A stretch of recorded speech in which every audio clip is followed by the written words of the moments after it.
You can import your OBJ, but what I have for this tutorial is an FBX.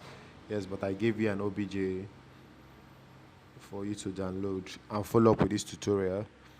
Yes.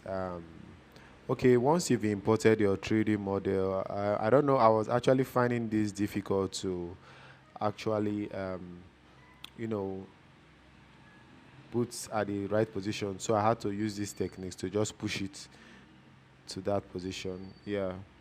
Yes, I don't know. Maybe it was from an issue from the object mode and edit mode.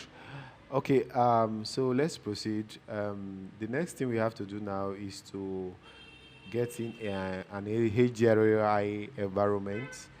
Yes, and import it into your scene.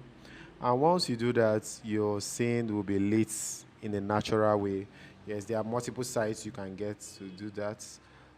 Make sure you've set your render engine to blend into cycles because that's where you get the best out of what you're going to do. Okay, yes. Then you import your plane, which we are going to be using as a shadow catcher after we've dummied it. Now you can see that the reflection of your item will be showing on that surface. But you can also see that it's also casting a kind of a light on it. We'll see how we'll handle that. Okay, and now we've worked on the visibility. Yes. After we've done that, the next thing to do is to bring down this to make sure that that light shining at the foot from our plane is no longer in that position. Okay, so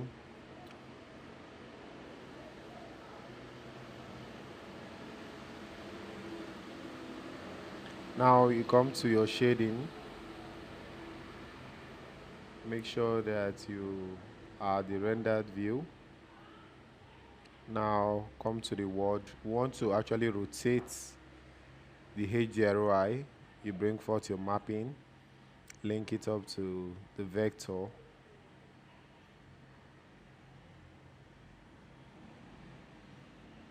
Okay. Again, Shift A. Yes, you bring up your texture coordinates and now link it up to the vector. Now you can rotate your z-axis and automatically your shadow will be moving around, and that's to see that your lighting has actually changed. Your HDRI is now in rotation. Yes, that's just basically it. Okay, that's you can use that to set your scene the way you want it to appear. Yes, you can get the best out of it using that. So your scene and your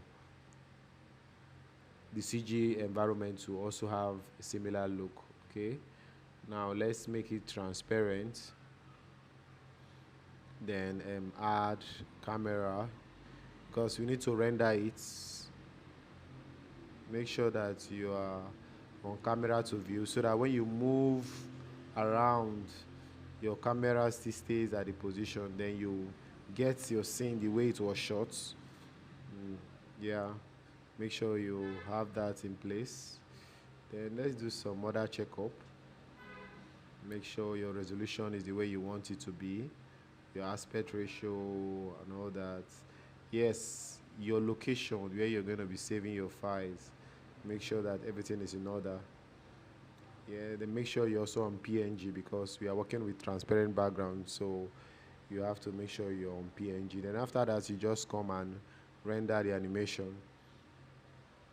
Yes, it will take a while, and after that, you can come in to After Effects, your scene, bring in your scene which you want to work with, make it a composition.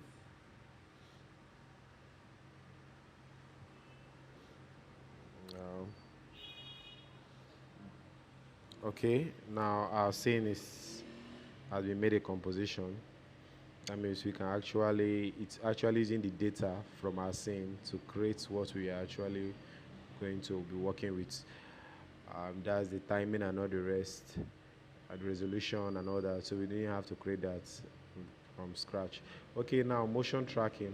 Yes, our scene was actually, we actually shot this handheld, no tripod and all that. So we need to track it because we want to bring in a CG, we want to bring in a CG item. That's computer graphics item. Okay. Um, then you track it, track camera. This might take a while. Allow it to analyze and solve.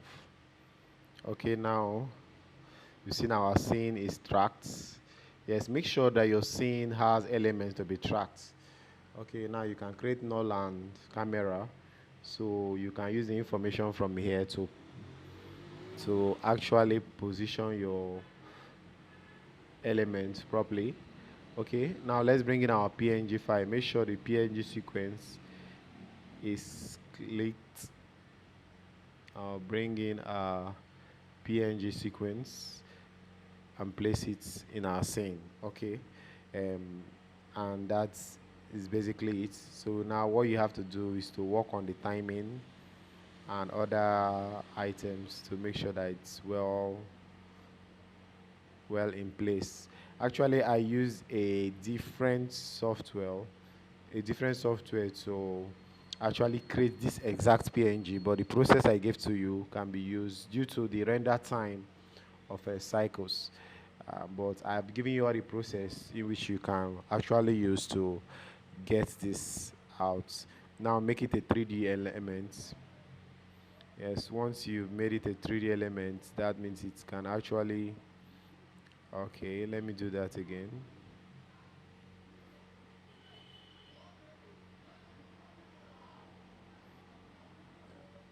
Okay,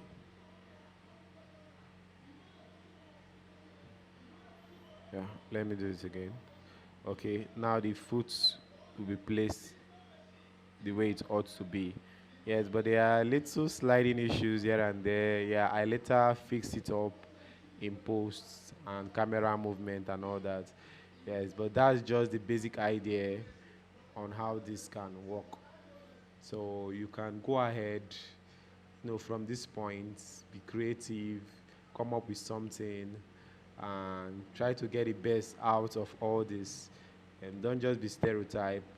Be flexible with this, and I'm expecting to see you come up with more beautiful stuff yourself.